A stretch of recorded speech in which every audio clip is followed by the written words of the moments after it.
ভারতের ৭৬তম প্রজাতন্ত্র দিবস সাড়ম্বরে উদযাপিত হলো মালদার মানিকচকের মালদা জেলা তৃণমূল যুব কংগ্রেস জনসংযোগ কার্যালয়ে। আজ সকাল নাগাদ জাতীয় পতাকা উত্তোলন করেন মালদা জেলা তৃণমূল কংগ্রেস সভাপতি বিশ্বজিৎ মণ্ডল।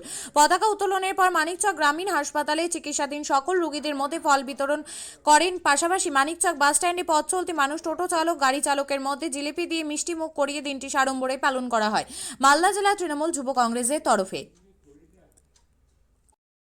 আজকে ৭৬তম প্রজাতন্ত্র দিবস মালদা জেলা যুব তৃণমূল কংগ্রেসের শাখা কার্যালয়, যেটা আমরা জনসংযোগ কার্যালয় নাম দিয়েছি, আমাদের মানিকচকে যেটা রয়েছে।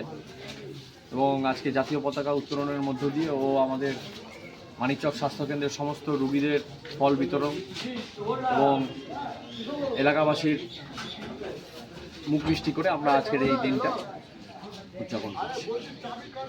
ক্ষতিকারক প্লাস্টিকের ক্যারিব্যাগ বর্জনের নির্দেশ দিয়েছে সরকার। চারিদিকে চলছে সচেতনতামূলক প্রচার কর্মসূচি। রায়গঞ্জেও তার ব্যতিক্রম নেই। ক্ষতিকারক প্লাস্টিক পরিবেশকে চরমভাবে দূষিত করছে। এর থেকে নিস্তার চাই। তাহলে উপায় কি? চিন্তা নেই, রায়গঞ্জে চলে এসেছে বিকল্প ব্যবস্থা। সবার জন্য সুখবর। পশ্চিমবঙ্গ সরকারের অনুমোদনে আগামী সপ্তাহ থেকেই শহরে তৈরি হতে চলেছে পরিবেশ বান্ধব দূষণমুক্ত বিভিন্ন ধরনের বায়ো ক্যারিব্যাগ, যা অবশ্যই পচনশীল। একেবারে সুলভে পেয়ে যাবেন আপনারা।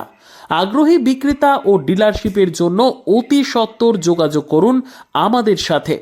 আমাদের ঠিকানা ইকো ক্যারি ইন্ডাস্ট্রিজ, জেলখানা মোড়, রায়গঞ্জ, উত্তর দিনাজপুর। আমাদের মোবাইল নম্বর 7001178352 অথবা 9434171272 অথবা 8250161082 অথবা 9800217806।